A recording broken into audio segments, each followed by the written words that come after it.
The sun rose on an LED oceanscape in the faux crescent window of Project Administrator Danielle Deveneu's room. The image, backlit as it was, seemed brighter than usual, the authentic, recorded sounds of waves a little louder. Danielle lay in the bed, face down, the soft sheet draped around her. The man beside her roused, then leaned out of the bed. "Tell me I don't have to get up," Danielle uttered quietly. The man kissed Deveneu's forehead. "You don't have to go anywhere." Danielle propped herself on one elbow. She watched her lover pull on his shorts and collect his uniform. Something slid out of his pocket. "What's that?" Devenue asked. The man tried in vain to pretend the worn, much-used journal hadn't appeared. "It's nothing." He leaned in, kissing Danielle again. She sensed his deception, but ignored it, opting instead to stand and stride to the shower stall built into the wall. While Danielle bathed, Gabriel Princip opened Dr. John Bath's brown notebook. He flipped through the pages, imagining he was careening through the linguistic professor's life. He admired how Bath changed his handwriting with ease, moving from artful print to wiry scribbles to unique, outmoded cursive. Princip's eyes widened, astonished how Bath wrote with both right and left hands, perhaps simultaneously. Gabriel wondered if Bath did this to confuse a potential reader, or perhaps to conceal something from himself. Or was it something deeper? Was Dr. Bath both genius and madman? His warring, contradictory personalities revealing themselves in cryptograms, logic problems, and ambiguous diary entries. Gabriel turned to a particular page. He gazed down at carefully scrawled letters, 2 rows of writing to a line. "I am my father," John Bath had written, "but I am not like my father." And then, further down the page, "I was told my father was prosecuted and sent away for giving supplies to those in the squalor. There is no record of this, and it makes no sense why this act of charity would be condemned unanimously by the Shadow Council so as to draw punishment by exile, or worse." Princip couldn't help but nod to himself, agreeing with the professor. From the shower stall, Danielle Devenue called out, "Tell me again about the newscast." Gabriel looked up, then back down at Bath's journal. It wasn't a newscast. It was, there used to be these things called talk shows." "Tell me about that." Danielle's slender arm reached outside the shower. She took a towel. A few days earlier, in his role in the Phoenix Law Division Diagnostics and Programming section, Gabriel came across archival footage of Danielle's father, Jacques Devenue, appearing on a Parisian talk show. Jacques, a dentist by trade, was a media sensation known for a variety of conspiracy theories stemming from unusual discoveries found in his practice. "It was your father," Gabriel told Danielle. "He was much younger and, he was talking about, as a dentist he had all of these strange patients who had these things buried in their teeth." Danielle stepped into the small room, a towel wrapped around her body. She stood at the foot of the bed. "What strange things?" she asked, as if the term strange was terribly relative. Gabriel gazed at Danielle, trying not to smile, to hold back his intense admiration for her. "Do you love me?" she asked. Gabriel nodded. "You hesitated." Danielle forced a frown. She turned to the mirror, squeezed water from her platinum blonde hair. "I'm sorry," Gabriel replied. He leaned down to the rest of his uniform on the floor. "We promised each other," Danielle said, running a comb through her hair. "In here, no secrets." "Of course." Gabriel found what he was looking for in his uniform pocket. A slender piece of plastic with a circular disc on one end. He placed the key under a page in Dr. Bath's journal. "Well," Gabriel continued, steering Danielle's attention back to his story, "your father was telling the host and the audience about finding microfiche in his patient's teeth, and these small capsules of unidentifiable chemicals. Apparently, he was compensated handsomely for this. Danielle gazed absently into the mirror. She thought about the photograph of her father she hid behind the frame. Jaquise never told me anything about that. Well, Gabriel took a crayon from the table. He rubbed it over the filled page in John Bath's journal, making an impression of the unusual rectangular key underneath. After Jaquise had a handful of these customers, he turned to Danielle, your father started writing about it. Blogs, online articles. He communicated with anyone who would listen. They mocked him, Danielle said, matter-of-factly. Gabriel looked up. Yes. They asked him on that show to make a fool out of him, Danielle said. I suppose, Gabriel admitted. But it was a different time. The world was falling apart. There were people eager to believe anything, every political or scientific conspiracy they came across. Others rejected what they were afraid might be true. Danielle nodded. She leaned forward, bracing herself on the small credenza. I think it wasn't long after that he moved to Iceland, then the United States. Of course, Gabriel finished making the impression on the paper before him. He glanced over at Danielle. He was fortunate to be at the United Nations when... Gabriel stopped for a moment, saw Danielle's pained expression. Hey, you can't blame yourself for what happened to your father. Devenu turned swiftly. Can't I? I'm the one who... She shuddered, her torso rising and falling. She held her hand to her lips. I disabused everything he stood for. Gabriel shook his head. Jaquise may have had some accurate notions, but he was quite mad. Danielle shifted forcefully, her finger pointed. Don't call him that. Let them brand him as a crazy, as a fool, but not you. Never you. Gabriel watched tears well in his lover's eyes, but knew better than to go to her, to try to console her, change her mind. If he did, she would reject him, blame herself, and he would want to hold her, long to protect her, whether they were together or alone. I'm sorry, Gabriel finally said. Danielle composed herself and nodded. I want to see it. The video. I'll see what I can do, Gabriel agreed. He would do anything for her. Danielle dressed, sliding into the form-fitting outfit that distinguished her among her counterparts in the Phoenix Project. Gabriel looked down, finished sketching over Dr. Bass' writing. He wrote the words, "There is no hatch," in thick, block letters. Satisfied, Princip pulled his own uniform on. He tucked Bath's journal back into the pocket. I do love you, Gabriel walked over to Danielle. He reached to her, stopping short of touching slim fingers dangling at her side.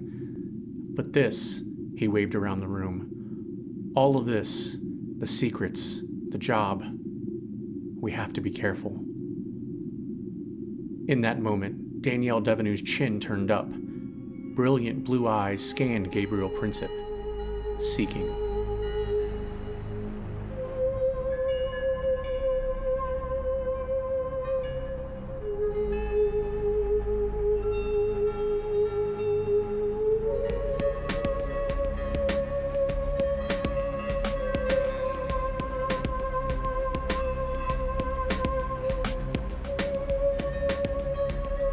Fire Pit Creative Group presents Aftermath, Episode 16, Overture.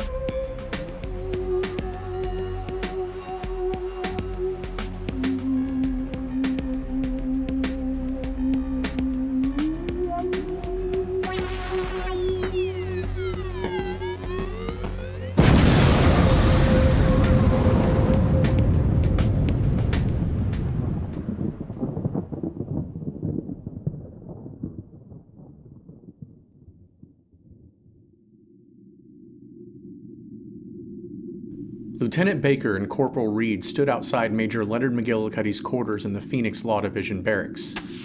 3 metal door panels slid into the wall. Cuddy stood in the doorway, a stern look on his face. "Come in," Cuddy instructed, stepping aside, but barely so they could enter.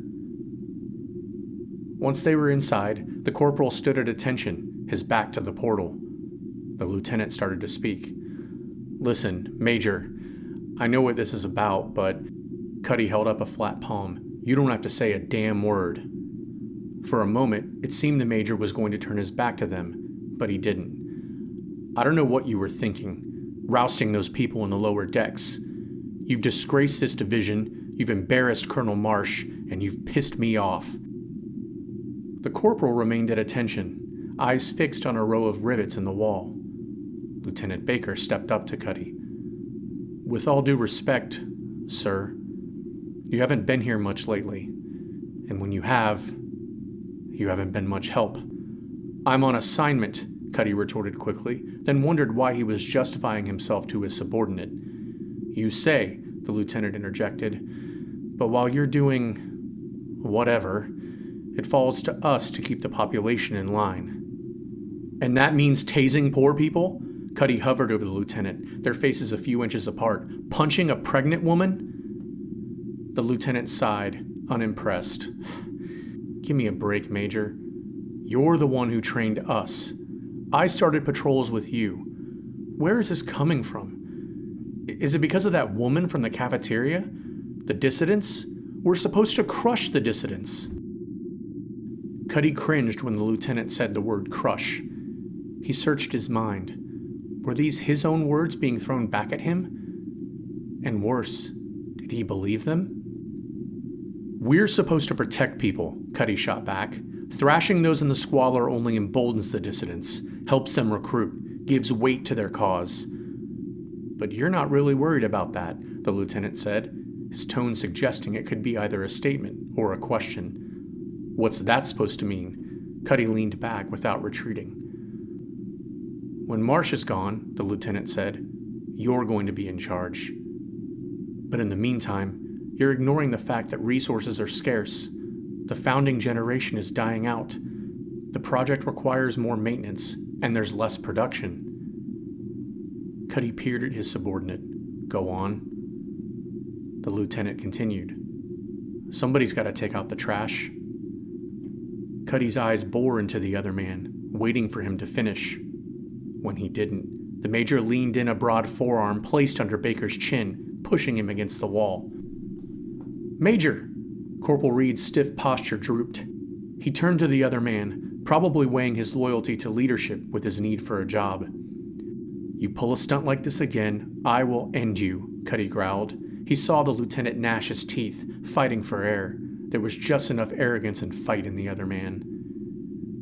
The Major thought of what John Bath said about him, criticizing Cuddy and all of Phoenix law enforcement as fascists bent on domination rather than deterrence, strength over supervision. Was Bath right? Cuddy eased off the lieutenant. Baker clutched his throat.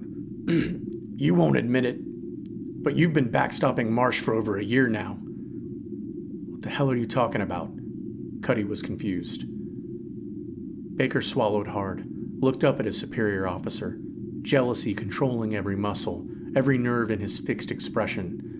The lieutenant turned to Corporal Reed. "Tell him." Cuddy glanced at the younger, more green officer. It's true, Major," Reed said reluctantly. "Marsh isn't herself. She's always tired. She forgets things, names. She doesn't take patrols anymore." "That's right." Lieutenant Baker found his voice, his balance. He leaned against the wall. "The last time Marsh went on patrol, she got lost in the residence. A utility bot had to lead her back to the barracks." Cuddy's eyes narrowed. He looked from one man to the other, then stepped back into the center of the room. He thought for a long moment, back to his most recent conversation with Marsh. She had been so eager for Cuddy to go to the surface, and now, just a short time later, she expressed disappointment that Cuddy wasn't around as often, tending to his duties as second in command. Was it true? Was Colonel Marsh, his mentor and surrogate mother, losing her faculties? And if so, how was it possible he had taken charge without consciously noticing she was slipping? No, Cuddy shook his head. It's not possible. It is, insisted the lieutenant. You don't believe it? Look at her report logs. They're gibberish. Cuddy stared into the distance. Then how does she report to the Shadow Council? The Council knows, Lieutenant Baker said, as if the fact was obvious. They must. Cuddy took a breath, looked at the floor. He had considered the fact that Dana Marsh was close to the Council as an advisor, perhaps even part of the Council. He wondered, if the central processor that selected members of the Council knew all about those in the Phoenix Project, how could it choose someone who seemed so capable, but was in fact losing themselves? Cuddy looked up at the other men. I'll look into it. He fought anger, confusion, the urge to react, blame, punish. Consider yourselves on report until further notice, and do nothing without informing me. The lieutenant shrugged. The corporal nodded repeatedly. Dismissed. Cuddy pressed the button opening the portal. Lieutenant Baker left first, but the corporal lingered, a pained look in his youthful, green eyes. Corporal? Sir, the younger man stumbled a little. It's just, if it's true, if the Council and the computer know all of this, then maybe it's time for new leadership. Someone who will take a stand against the dissidents and... Cuddy shot Reed a hard look. That will be all, Corporal. Yes, sir. Reed passed through the archway. He was replaced by 3 colored panels. Alone, Cuddy fell back on his bunk. He stared into rough, worn palms, wondering what Colonel Marsh was keeping from him. If he knew, what more could he do to help that wouldn't pull him from his work with General Castro and Dr. Bath? He owed her everything, his career, his status in the law division. But was Colonel Marsh more important to him than exploring the surface and saving the survivors of the Phoenix Project?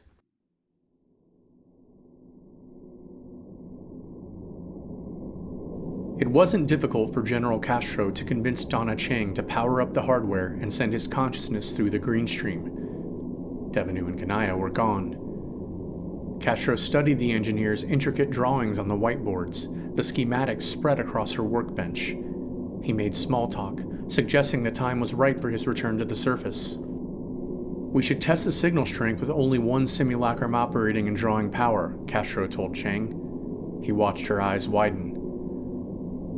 The general pushed from his mind the recent revelation that Miro Ganaya was his daughter, the product of a liaison close to the destruction of the United Nations and New York City.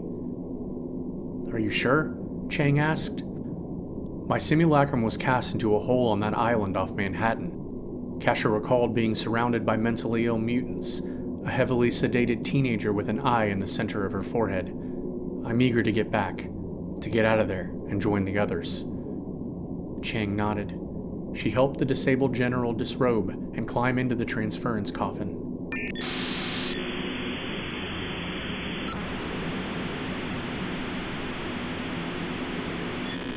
Castro felt the pinpricks of pipettes digging into his skull, then saw narrow shafts of brown light coming toward him, disintegrating, falling away. Whether it was because he was taking this trip solo, or because his mind and body were more experienced, acclimated to the process, Castro felt little disorientation as his consciousness transferred through the green stream.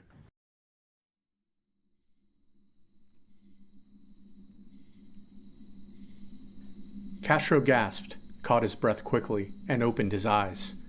His simulacrum lay on its back, not unlike the position in which he lay inside the porcelainization coffin.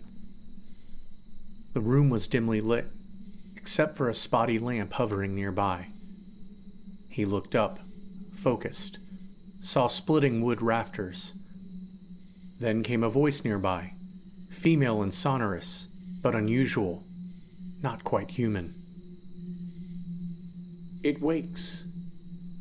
Castro shifted, trying to sit up, trying to discern where the sound came from.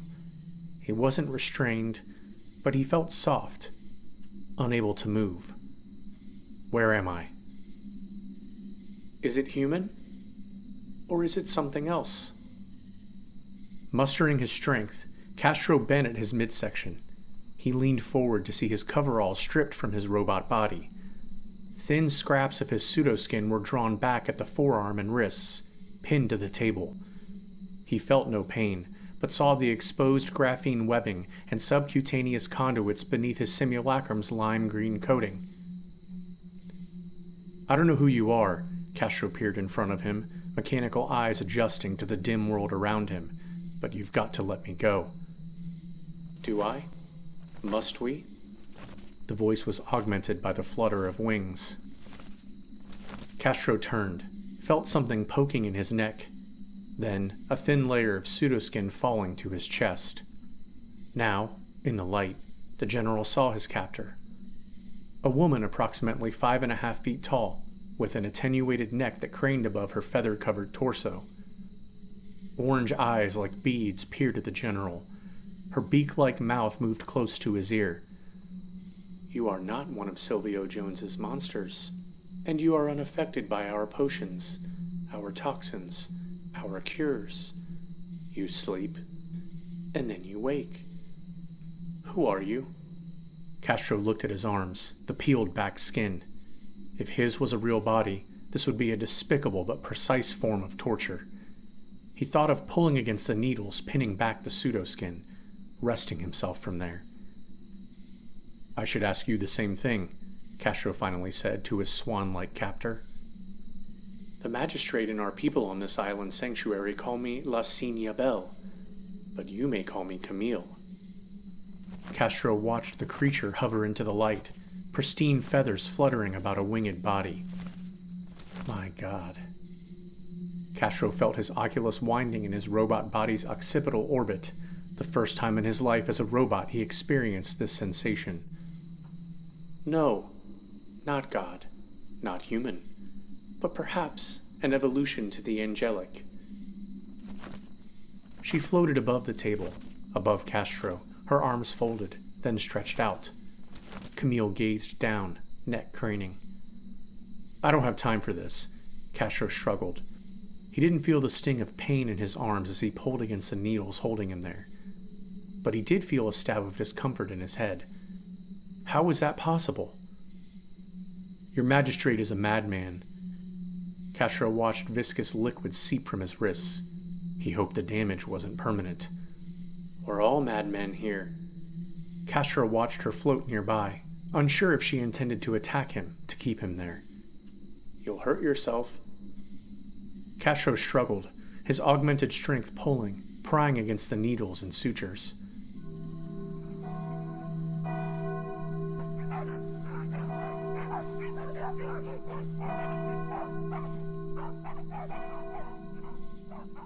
What is it?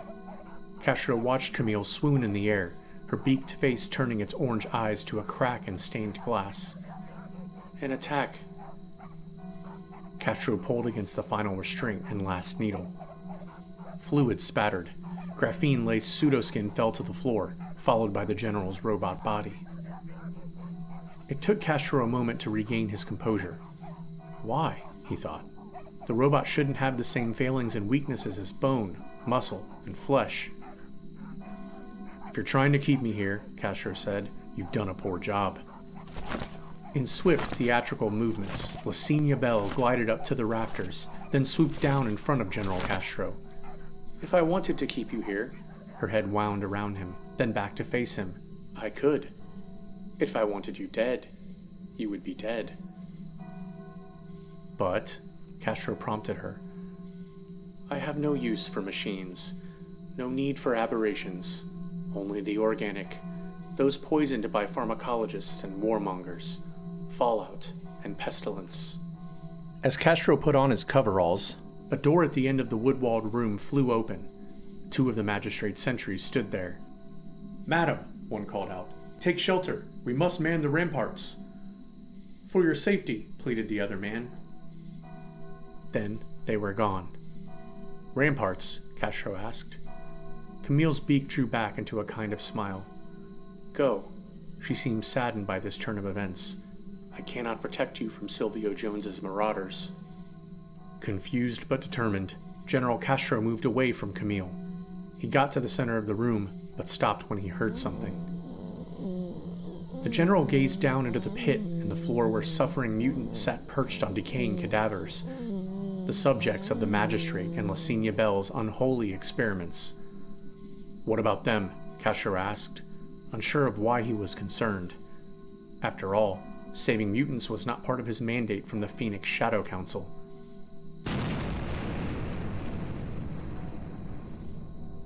"They are upon us!" Camille's wings expanded.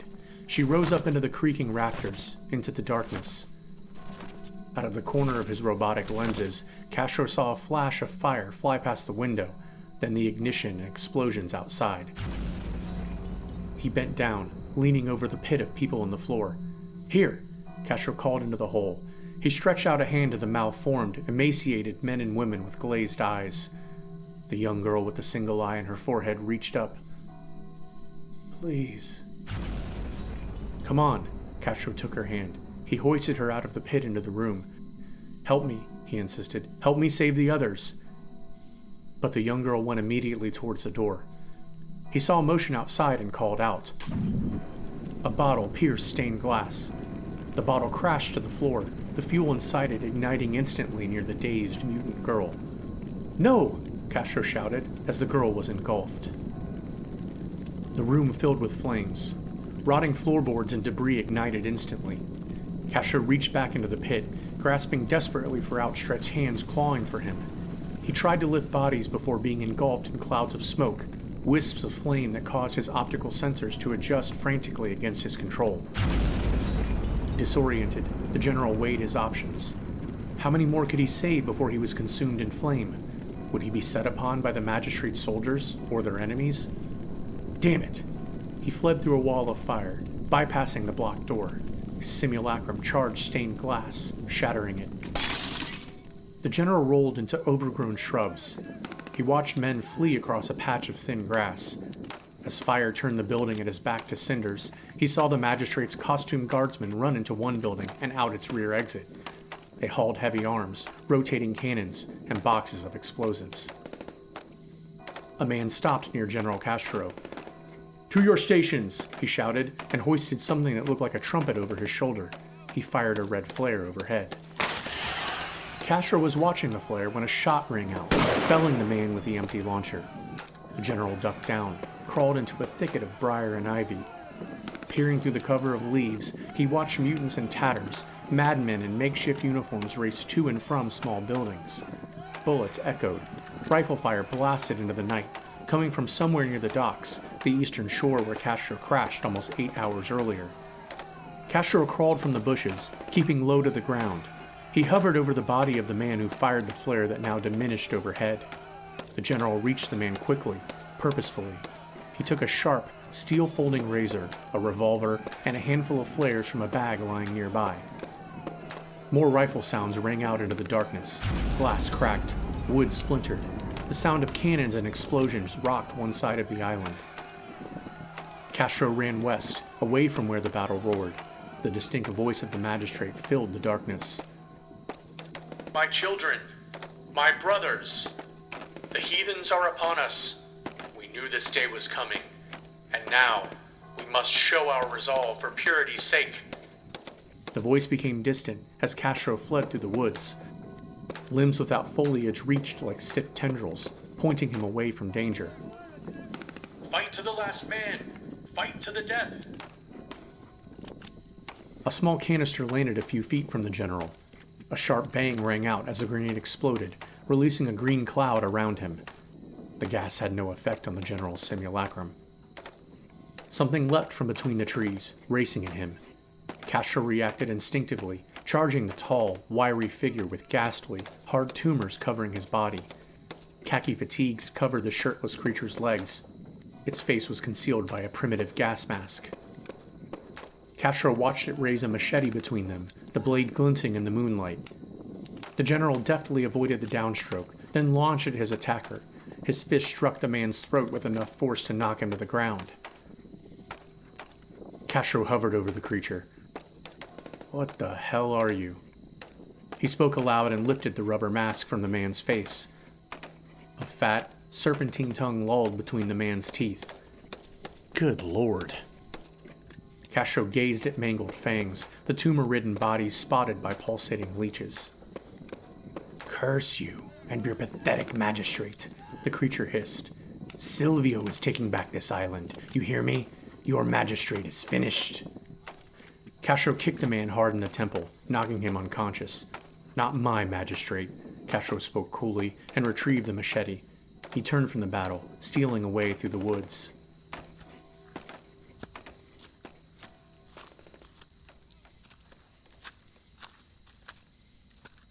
After what seemed like an eternity, the general came to the shoreline near Buttermilk Channel. He faced Brooklyn, its waterfront and piers. Pausing, he wondered how the hell he would explain all of this to the others. It was too fantastic to make up, and yet too visceral to ignore. While Castro scavenged the shoreline for a small boat, he made up his mind. His simulacrum body would continue to Brooklyn. There, he would cross over the bridge, find a way to rendezvous with Cuddy and Bath in Manhattan. But once they were all back together in the Phoenix Project, he was going to have a long talk with Danielle Devanue about taking his experiences and observations directly to the Shadow Council. It was, after all, imperative that those leading the subterranean survivors make preparations for what they should experience upon returning to the surface. Castro drifted quietly in his boat. In the stillness, he thought he saw La Signa Belle, Camille, rising from the smoke, a winged silhouette escaping the battle raging below. Maybe, he thought, but what did it matter? What difference did it make? Behind him, Nut Island burned. In the distance, Brooklyn beckoned. Despite the smog and cloud coverage overhead, Castro saw stars, the constellation Draco. His thoughts turned to his most recent revelation, that Chief Surgeon Muriel Ganaya, the woman responsible for his resurrection, was his daughter. Castro smiled. Maybe he could never speak of this with Ganaya, but the thought gave the hardened general hope. Something worth fighting for in a destructive world gone totally mad.